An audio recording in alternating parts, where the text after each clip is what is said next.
noite a todos na paz de Cristo Jesus. Aqui estamos mais uma vez para, juntamente com você, com sua família, com seus amigos, prestarmos um culto de louvor, de adoração ao nosso Deus. Te convido para isto neste momento, nos reunirmos, você reunirem na sua casa, sentar no sofá da sua sala, no local onde melhor lhe convier, mas com espírito de adoração, coração quebrantado diante de Deus, porque a igreja do Senhor se reúne na sala da sua casa para adorarmos a Deus, para orarmos juntos, para estudarmos a Bíblia Sagrada, a sua palavra também nesta noite. Você está convidado a fazer um culto em família. Eu quero então te convidar para orarmos juntos, abrindo este culto, pedindo para que o Espírito Santo conduza a nossa mente, dá-nos entendimento e conduza-nos a fazer a adoração digna do nome de Jesus. Ele é que assim nos orienta e nos conduz a fazermos. Pai Santo, é no nome de Jesus, o seu Filho amado, que mais uma vez nos postamos aqui aos seus pés, damos graças ao Senhor por esta oportunidade. Obrigado, Deus. Nós te louvamos porque aqui estamos e a nossa vida, o aqui está, é a representação viva do sacrifício de Cristo na cruz do Calvário. Somos fruto da obra redentora que ali foi realizada. Nós nos reunimos com as famílias que nesta noite se reúnem na sua casa, com os irmãos e amigos que param nesse momento as suas atividades, seus afazeres, para cultuar ao Senhor. Eu oro pedindo a tua bênção sobre a vida de todos, da sua igreja, dos teus servos, daqueles que serão alcançados nesta noite por esta palavra que ministraremos. Espírito Santo, toque os nossos corações, que nós sejamos ministrados e que esta palavra produza em nós o efeito para o qual o Senhor a tem enviado.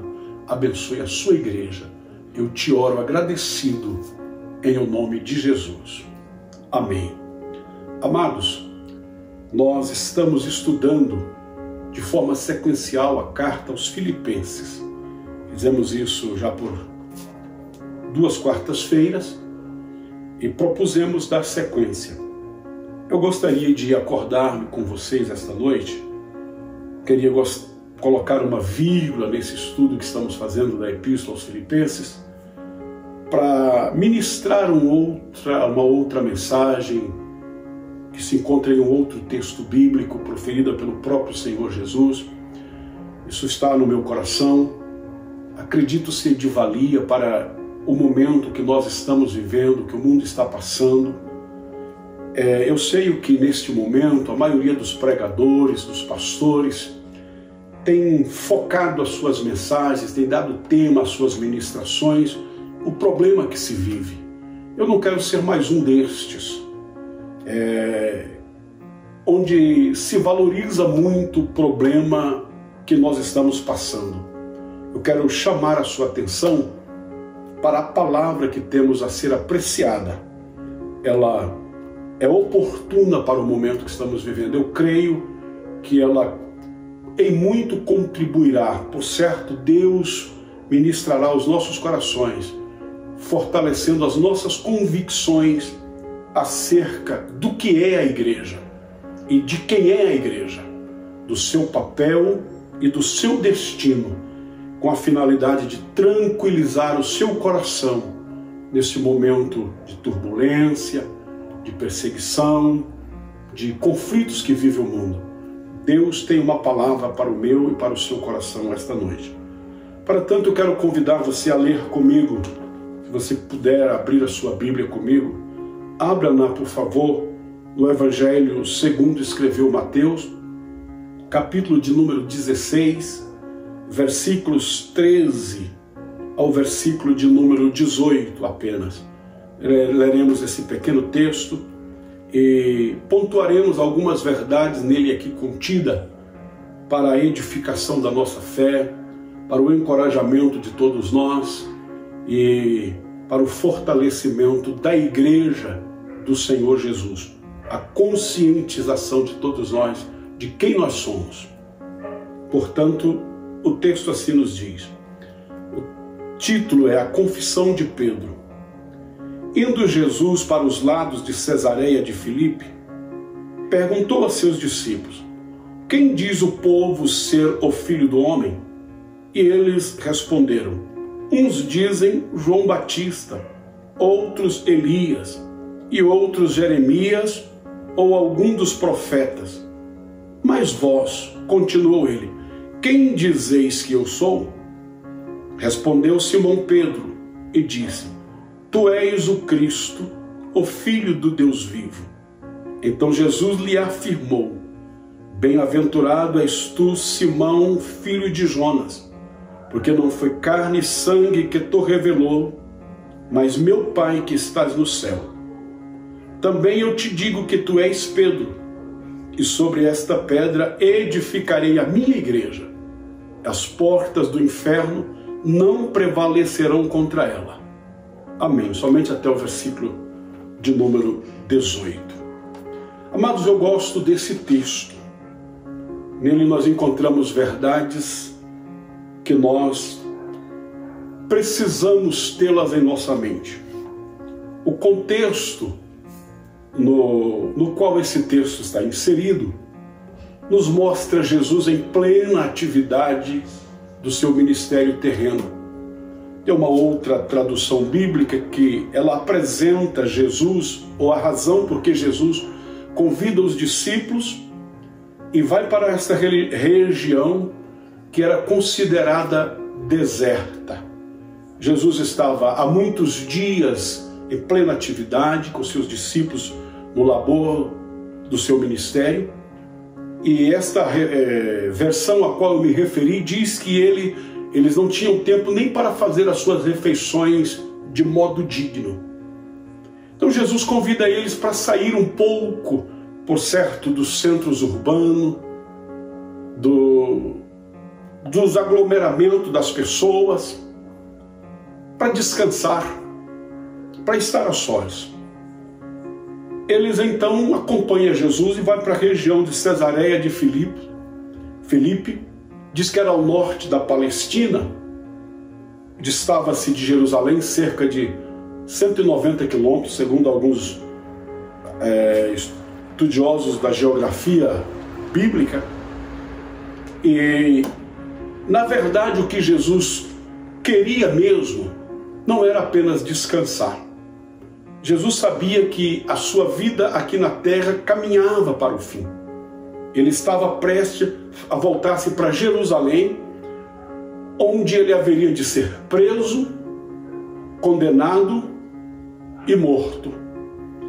Antes, porém, ele julgou necessário ensinar verdades fundamentais para os discípulos, verdades estas que até então ele ainda não havia ensinado, pois eles, após a sua partida, teriam embates na sua fé e eles precisariam tê-la firme, senão eles não subsistiriam na fé, senão a igreja sucumbiria, o plano de Deus não prevaleceria.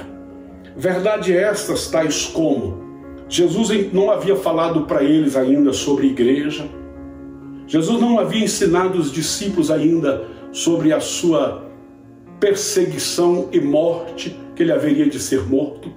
Então os discípulos estavam seguindo ainda sem muito entender o que haveria de acontecer.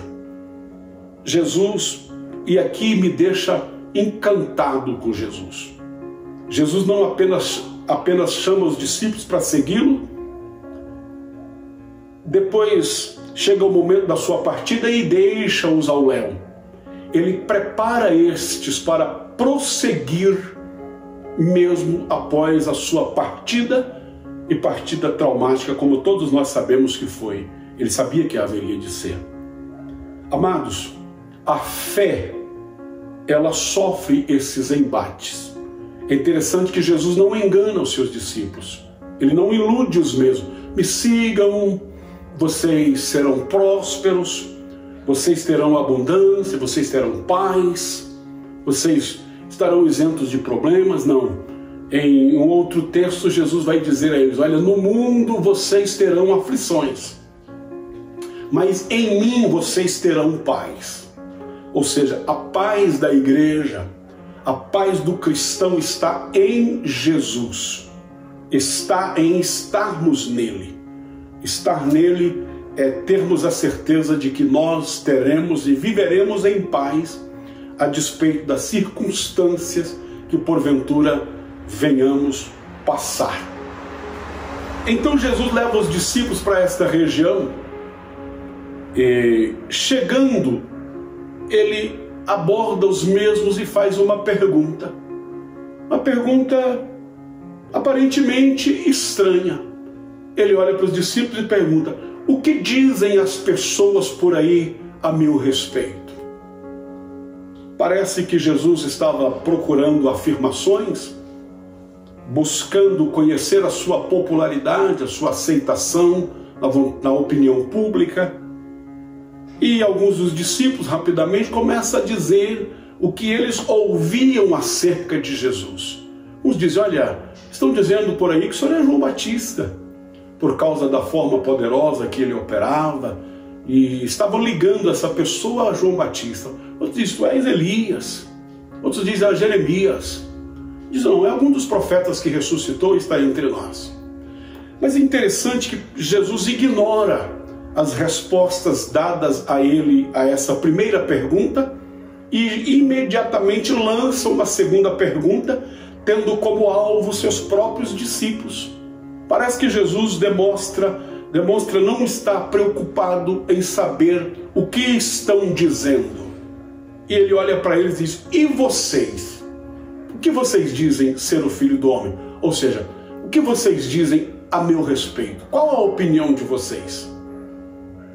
Houve um silêncio, conforme o texto nos faz entender, até que Pedro toma a palavra e faz uma afirmação que, com certeza, alegra muito o coração do Senhor Jesus. Porém, antes de falar sobre essa afirmação de Pedro, eu quero parar um pouco para pensar com você acerca dessa pergunta de Jesus aos discípulos. Ou seja, essa primeira pergunta que ele dirige a eles, querendo saber o que dizem as pessoas a seu respeito. Queridos irmãos e amigos que nos ouvem nesta noite, nós vivemos momentos semelhantes, onde há muitos comentários, onde há muitas opiniões. Não são poucas as pessoas que todos os momentos estão emitindo opiniões, até mesmo acerca das profecias, acerca dos fins dos tempos. São tantos o que se ouve que, ao invés de trazer esclarecimento, está gerando dúvida e confusão na mente das pessoas. É interessante que Jesus ignora o que estavam dizendo. Eu gostaria de, nesta noite, apelar a todos vocês para que, de igual modo, façamos como Jesus fez. O que norteia a igreja não é o que a mídia diz. O que define a igreja e os seus rumos não é o que a opinião pública diz. Não é o que os cientistas dizem. Não é o que os políticos dizem. Não é o que os líderes religiosos, de uma forma geral, estão dizendo, que por si só está trazendo muita confusão, mesmo entre os líderes religiosos, homens que teriam a obrigação de ensinar a verdade bíblica, e a palavra de Deus não traz confusão. Então eu gostaria de chamar a você: tape os seus ouvidos para o que estão dizendo. Procure encontrar dentro de você algo razoável, algo que tenha razoabilidade, que tenha fundamento, que tenha consistência. E isto você só encontrará se em você, se dentro de você estiver plantada a palavra de Deus, pois ela é âncora para as nossas vidas, especialmente nesses momentos turbulentos pelo qual nós estamos vivendo e com certeza viveremos subsequente. Palavra de Deus. Jesus olha para os discípulos e diz: não, não, não. É como se dissesse, o silêncio dele diz isso, mostra isso. Eu não quero saber o que a opinião pública está dizendo, o que a massa está dizendo, o que define a opinião das pessoas. Eu quero saber o que vocês têm a dizer a meu respeito. A segunda pergunta de Jesus aos discípulos diz respeito à convicção. Qual a convicção que vocês têm sobre mim? Ele sabia que ele iria partir em breve, e se essas convicções não fossem formadas, eles não tivessem uma fé sólida, eles jamais superariam as crises, as perseguições, os embates que eles haveriam de sofrer após a sua partida. Então Jesus busca gerar neles convicção. E é isso que nós precisamos ter como igreja. Nós precisamos ter convicção de quem Jesus é e o que ele representa para nós. Eu aproveito para chamar a atenção, claro, de toda a igreja, de todos os estudiosos da Bíblia, aqueles que não são, procurem se tornarem, conhecer a Bíblia, conhecer a palavra de Deus. É nela que nós nos fundamentamos, nos alicerçamos. Mas eu quero chamar a atenção daqueles cuja responsabilidade de ensinar lhes foi confiada. Nós, os pastores, os líderes, os ensinadores, os pregadores, Deus incumbiu-nos da responsabilidade de ensinar, de fazer gerar esta convicção. A igreja precisa ter uma fé sólida, e a igreja só terá quando ela receber o verdadeiro e genuíno ensino bíblico. É interessante que Jesus, com essa atitude, ele parece dizer aos discípulos e ao mesmo tempo dizer à igreja. A igreja, a vida cristã, não é um parque de diversão. Nós não somos chamados para divertir, para um momento de lazer ou de entretenimento. A vida cristã é coisa séria. Vida cristã é uma plataforma de trabalho, de serviço, e consequentemente teremos embate em virtude disso, em virtude de quem somos,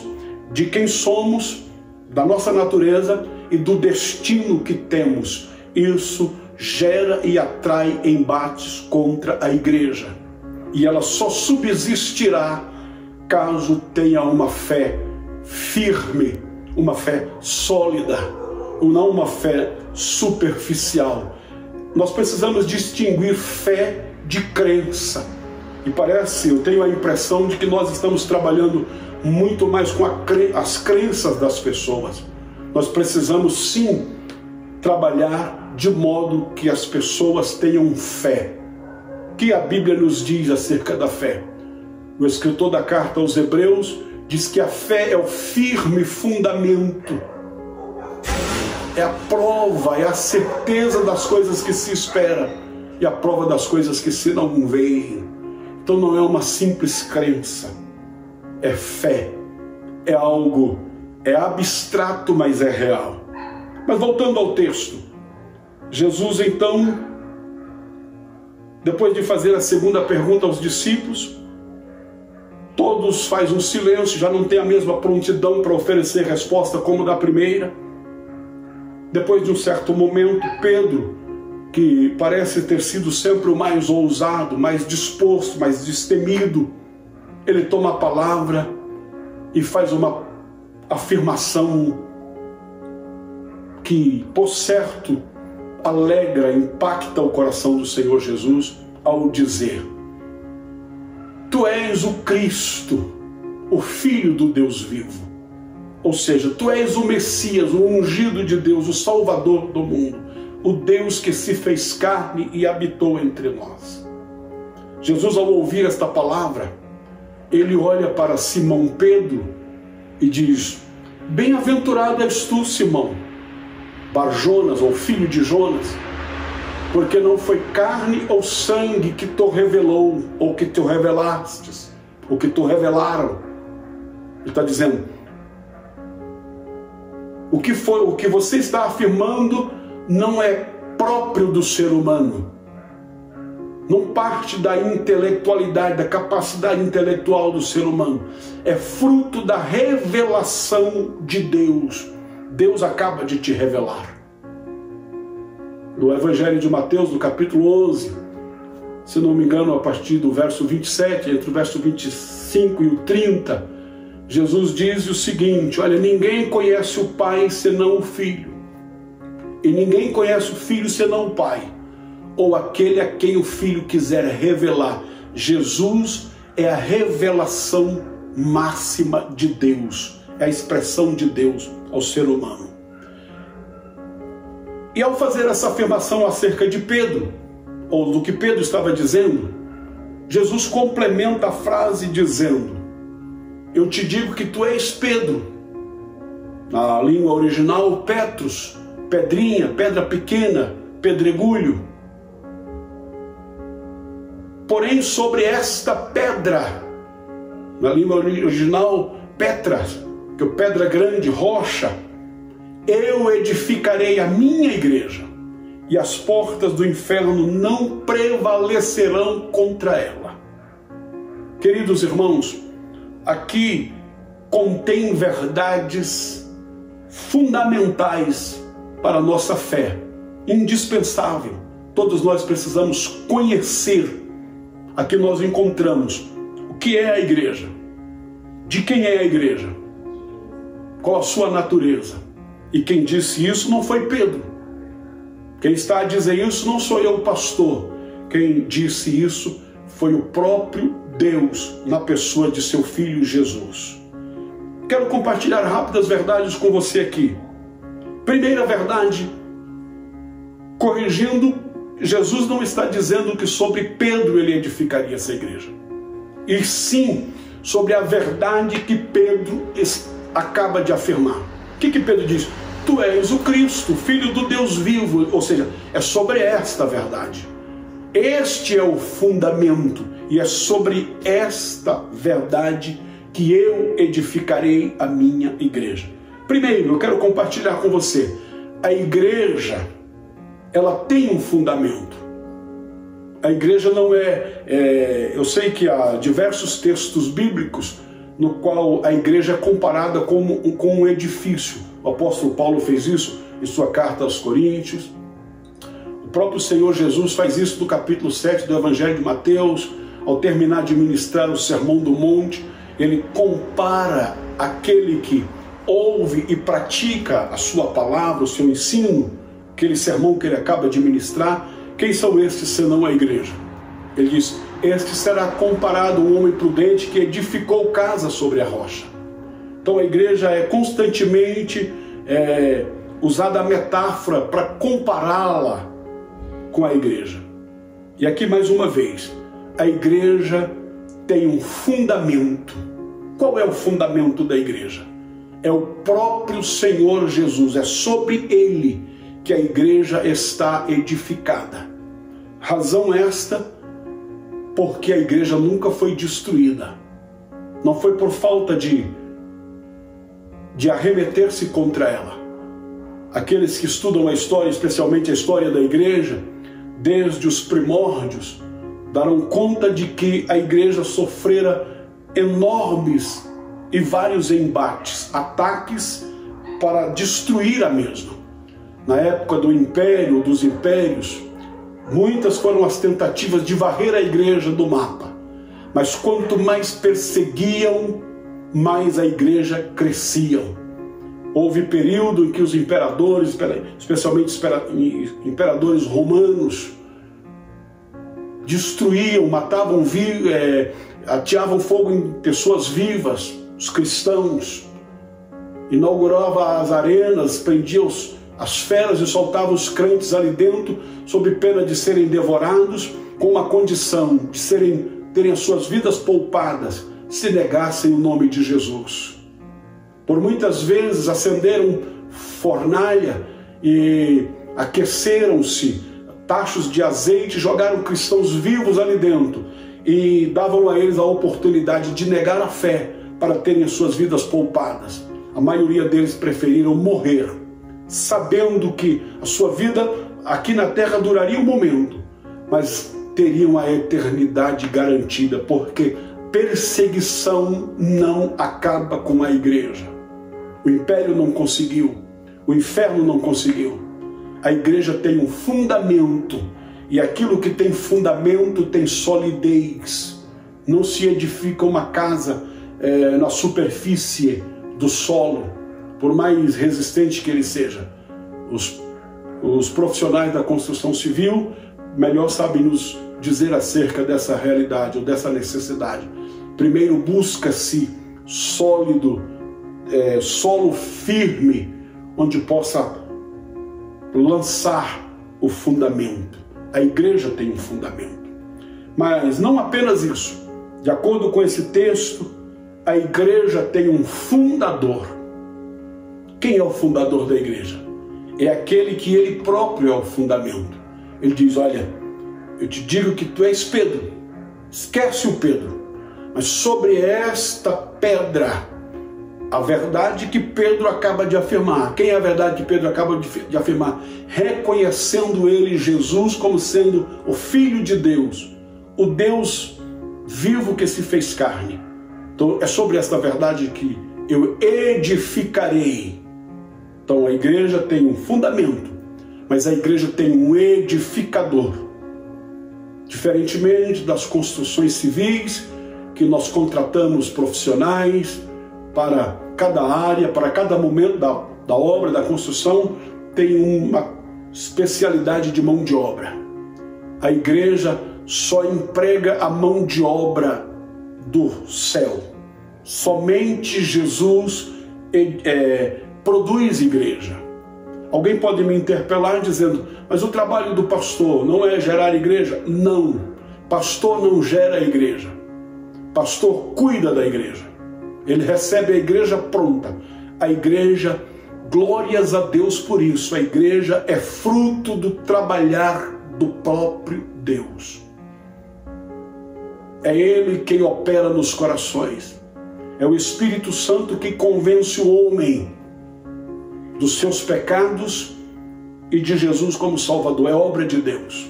Então Ele é o edificador da igreja.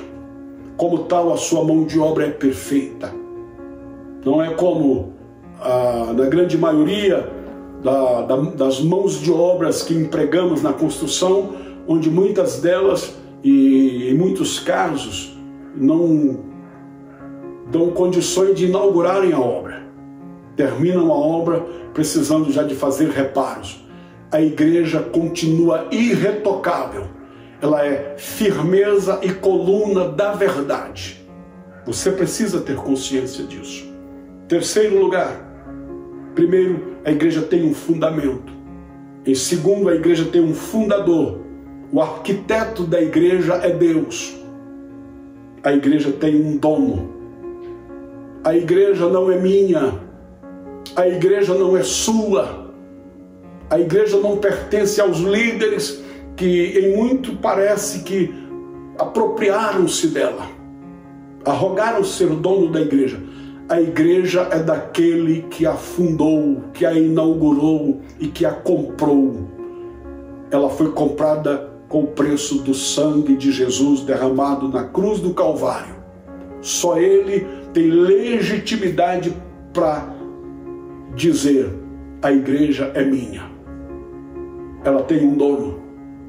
Nenhum de nós podemos lidar com a igreja a nosso bel prazer, na busca e na tentativa de tirar proveito dela para as nossas próprias vidas. A igreja pertence ao Senhor e nós somos mordomos dele. Cuidamos dela para Ele. E um dia havemos de prestar contas. Não esqueçamos disso, pastores. Não esqueçamos disso, líderes. Você foi chamado e constituído, caso tenha sido, porque nos nossos dias existem muitos que nem foram, mas há aqueles que foram chamados por Deus, constituídos por Ele. É um privilégio para nós. Você foi constituído para cuidar da igreja, desse edifício que é dele. Ele não entregou, ele não assinou procuração passando a propriedade da igreja para ninguém. a igreja é do Senhor Jesus. Ele diz: eu edificarei a minha, pronome possessivo, ela é de propriedade do Mestre Jesus. Eu edificarei a minha igreja, a eclésia, a chamada, tirada para fora. Igreja, você pertence ao Senhor. Levante a sua cabeça. Você tem um dono e o seu dono cuida. Senão, vejamos o que o texto continua a nos dizer, já para caminhar para a conclusão dessa minha reflexão nesta noite. Vejamos.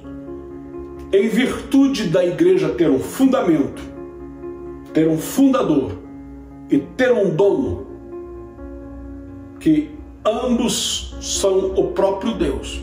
O fundamento é Cristo, o edificador é Cristo e o dono é Cristo. Veja o que resulta para a igreja. E isso eu quero ministrar chamando a sua atenção com o intuito de trazer paz ao seu coração.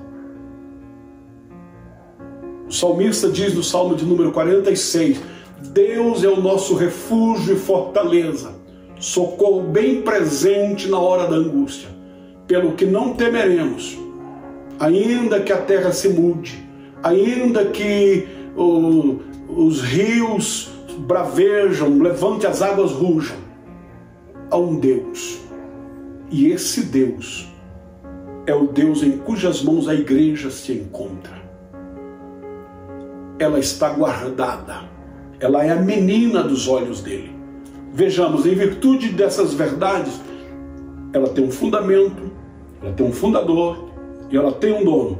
Veja a garantia, a parte final do verso 18. As portas do inferno não prevalecerão contra ela. Irmão, irmã, aquieta a sua alma, aquiete seu coração, descanse. Aquietai-vos e sabei que eu sou Deus, não sou eu. Isso é a palavra do Senhor. Por que angustias? Por que te perturbas? Por que afliges? Hoje pela manhã eu conversava com a minha esposa. Ela foi visitar uma senhora que, por sinal, está afastada do Evangelho. Está distanciada da comunhão com Cristo. Ela não está distanciada de igreja. Ela está distanciada de Cristo. A gente precisa diferenciar isso. Porque tem muita gente enganada dentro de igreja e longe de Deus. E esses momentos que estamos passando servem para avaliarmos ou reavaliarmos os nossos conceitos. Se você é um desses que está apenas dentro de igreja, dentro de religião, dentro de denominação, é momento de sacudir a poeira e chegar para mais perto de Deus, assumir compromisso com Deus. E a minha esposa dizendo que, ao visitar a casa dessa senhora, a encontrou um tanto aflita, angustiada, ao conversar com ela, falando da realidade dos nossos dias. E ela dizendo que Deus ministrou uma palavra para tranquilizar, dizendo: acalma seu coração, aquieta. Ao chegar em casa, ela estava me contando e disse: olha, e ela tem razão para estar desesperada. Ela tem razão para estar aflita. Ela não tem em que se aportar, a se agarrar. Os efeitos desses vendavais atingem de forma direta a sua vida. Geram um impacto muito forte. Eles não têm amparo. As pessoas que não têm Cristo estão vulneráveis demais. Estão expostas e são grandemente afetadas. Agora, o que me preocupa é a inquietação dos cristãos. Onde está a vossa fé? Em que cremos? Que fé é esta?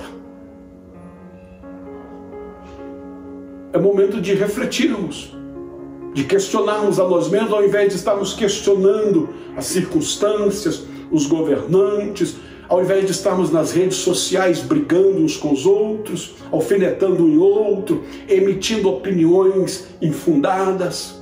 Não é momento para isso. É momento de nós nos recolhermos. É momento de praticarmos aquilo que Jesus nos ensinou, dizendo: entra no teu quarto, fecha a tua porta. É interessante que até esses princípios parecem ter sido perdidos. Eu vejo os crentes orando nas redes sociais, fazendo lives de oração, orando, gravando oração, postando oração. Eu estou perdido, estou confuso com isso. Não é a verdade bíblica. Jesus nos ensinou: entra no teu quarto. Ele repreendeu os fariseus dizendo, pois eles gostavam de fazer isso em praça pública para serem vistos.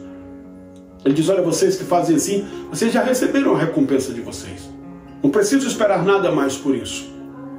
Mas você quer ser recompensado por Deus naquilo que você faz?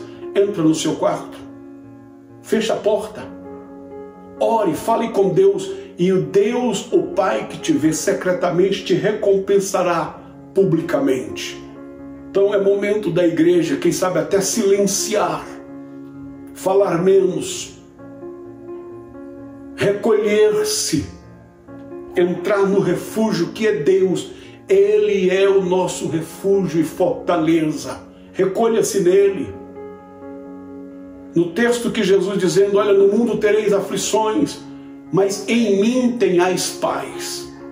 Eu ouço e vejo muitos pregadores dizendo que Jesus não disse, mas o texto nos induz a pensar que porque Jesus venceu, nós venceremos o mundo. Nós não venceremos o mundo, queridos. A nossa vitória está em permanecer em Cristo e permanecer nele. Para aqueles que permanecem nele, o mundo já está vencido, pois ele venceu. Agora nós estamos querendo ir vencer o mundo. Nós não temos condições, capacidade para vencer o mundo, pois o mundo jaz no maligno. O mundo tem como príncipe Satanás. Eu não tenho condições de lutar contra ele, mas ele já está vencido. Jesus o venceu por nós. Então agora a minha luta, se é que eu posso dizer luta, a minha luta é estar em permanecer em Cristo, em estar nele. Para aqueles que estão nele, o mundo já está vencido. Pode ficar tranquilo. Pode tranquilizar seu coração. Você já é vencedor. Você não vai vencer. Nós já somos vencedores, caso permaneçamos em Cristo. Veja o que o texto diz: as portas do inferno não prevalecerão contra ela. Ela quem? A igreja de Jesus. Essa que está fundamentada. Fundamentada em quê? Naquilo que dizem. São tantas coisas que nós ouvimos, são tantas opiniões que ouvimos, mas aqueles que estão fundamentados no que Jesus disse, na sua palavra. Não é no que eu digo, não é no que dizem, não é no que pregam, mas é na palavra. Se aquilo que pregamos for a palavra, é nela que você deve estar fundamentado. Eu desafio você a voltar-se para Cristo e para a sua palavra e fundamentar a sua fé, a sua vida nela. E aqueles que estão tranquilos. Lembram do Pedro? Preso, capítulo 12 do livro de Atos dos Apóstolos. Nós vamos encontrar a igreja sendo grandemente perseguida pelo imperador, pelo rei. Dias antes, ele já tinha decapitado Tiago. Agora, e por ele perceber que agradar aos judeus com essa façanha, ele decide continuar matando os líderes da igreja. Por certo, ele propôs no seu coração varrer a igreja no fio da espada. Ele manda prender Pedro. Pedro é guardado, coloca lá um grande número de soldados, um reforço, uma guarda para que ele não fugisse da prisão, como se fosse um preso de alta periculosidade. O rei não toma essa decisão porque acontecia uma festa religiosa e ele, com medo de desagradar os judeus, aqueles a quem ele queria conquistar, matando os cristãos, ele guarda Pedro preso para apresentar a um julgamento coletivo, público, e matar o homem de Deus no final da festa, no 7º dia, a festa da Páscoa. A Bíblia diz que Pedro era guardado na prisão. Só que enquanto Pedro era guardado na prisão, a igreja, aquela igreja que não tinha templos, e nós estamos brigando e sofrendo tanto por templos. Não que eles não nos façam falta, não que eles não tenham importância. Eu não estou negando o quão importante eles são, mas o fato de não usufruirmos deles nesse momento não acaba com a igreja. A igreja não tinha templo. Ela orava na casa da irmã Maria, mãe de João, que tem por sobrenome Marcos. E vocês sabem o que sucedeu.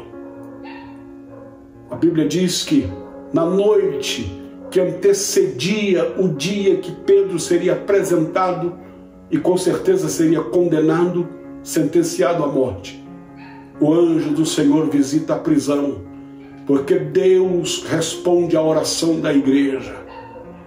Irmãos, a igreja tem refúgio. A igreja não é um barco à deriva.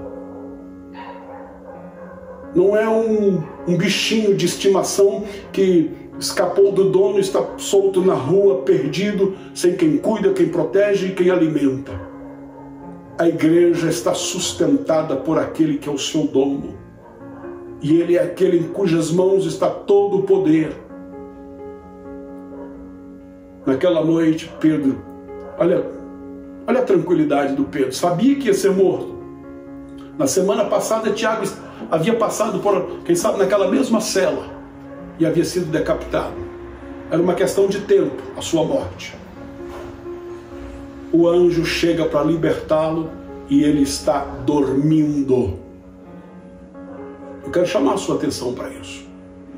Quem de nós conseguiria estar nesta circunstância, vivendo essa realidade e ter condições de dormir? Muitas pessoas estão dizendo que não estão dormindo, não estão comendo. Nós estamos precisando ter alicerce, ter fundamento, ter base. Os ventos não assolarão, não destruirão aqueles que estão fundamentados na rocha inabalável que é Cristo Jesus. As portas do inferno não prevalecerão contra ela, contra a igreja. A história nos mostra isso. O Deus da história é o Deus da igreja. Ele é fiel, ele é poderoso, ele continua guardando e cuidando de nós. Portanto, meu querido irmão, tenha paz. O salmista Davi, no Salmo de número 4, no versículo 8, ele está vivendo também um momento de muita aflição na sua vida, ponto de perder a vida. Está em fuga quando o seu próprio filho se levanta contra ele para tirar a vida e tomar o trono. E dormindo ao relento, pois teve que deixar o palácio. É nesse contexto que ele escreve o Salmo de número 4. No verso 8 ele diz: olha, em paz me deitarei e dormirei, porque só tu, Senhor, me fazes habitar em segurança. Isso é para quem confia. Sabia que o inimigo estava à espreita. Poderia ser surpreendido a qualquer momento, perdendo a vida. Mas o cristão sabe que a vida dele não termina aqui. Terminando aqui, prossegue-se. Quando nós estamos estudando a carta aos Filipenses, capítulo 1 da carta aos Filipenses, o apóstolo Paulo vai dizer a esta igreja que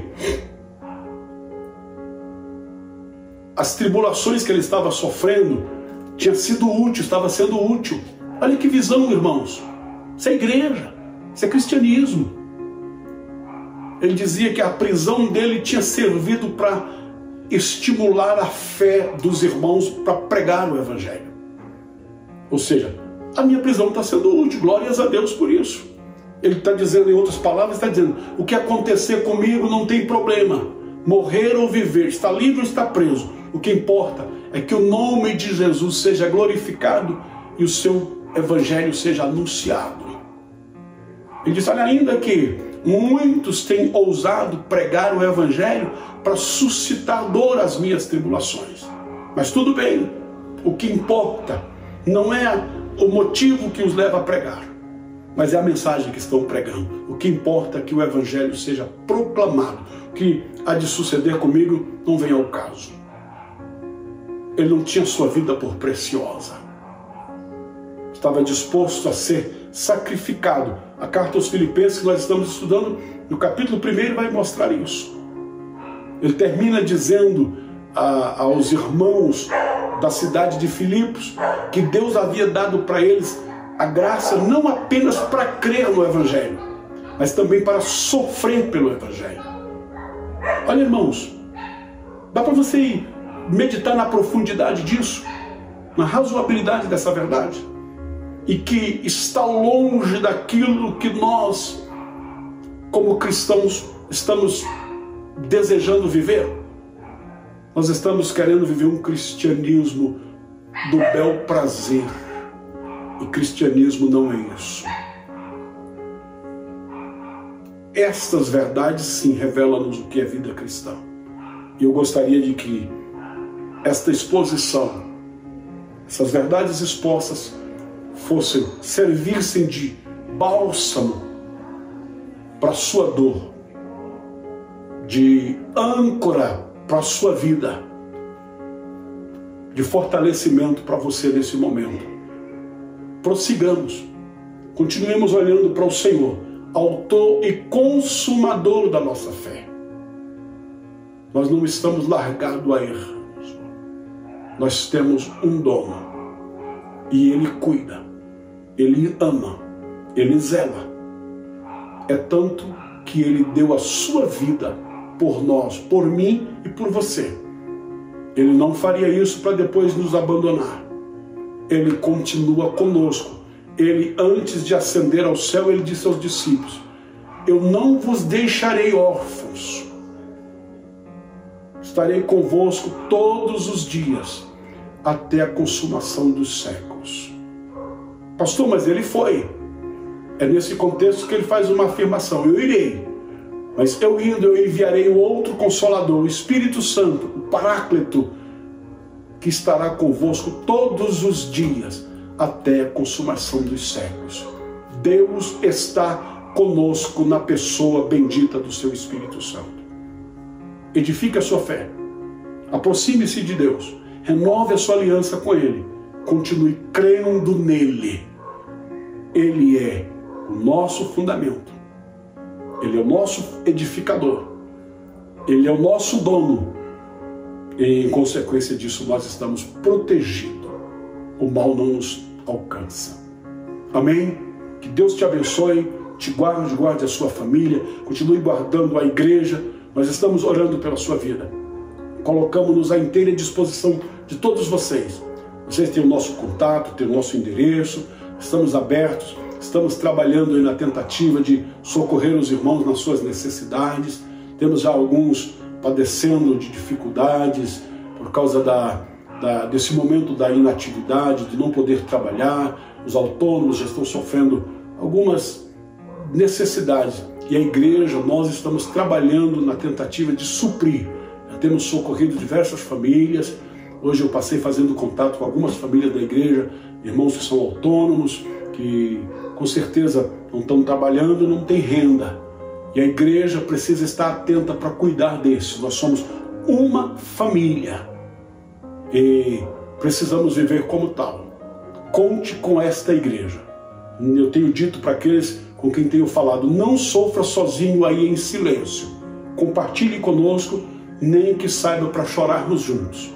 Mas nós queremos ser parceiros, pois somos parceiros uns dos outros. Que Deus abençoe e te guarde em o nome de Jesus. Eu quero orar com você.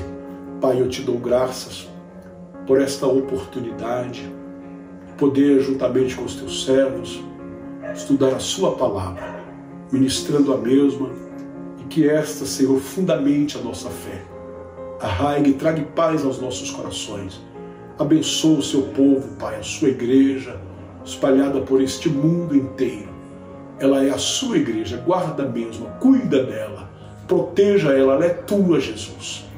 Ela é aquilo que é o resultado do sacrifício realizado no Calvário. Guarde a sua igreja e abençoe a mesma. Tenha misericórdia do teu povo, da nossa nação, das nossas autoridades políticas e governamentais. Oramos pedindo a sua bênção sobre eles.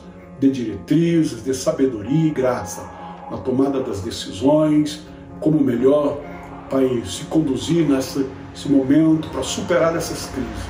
Abra as portas, que haja coesão, que haja unidade, que haja sentimento de amor no coração de cada autoridade constituída. Abençoe a nossa nação. Nós oramos ao Senhor, Pai, em o nome de Jesus. Obrigado, que Deus abençoe a todos, em nome de Jesus.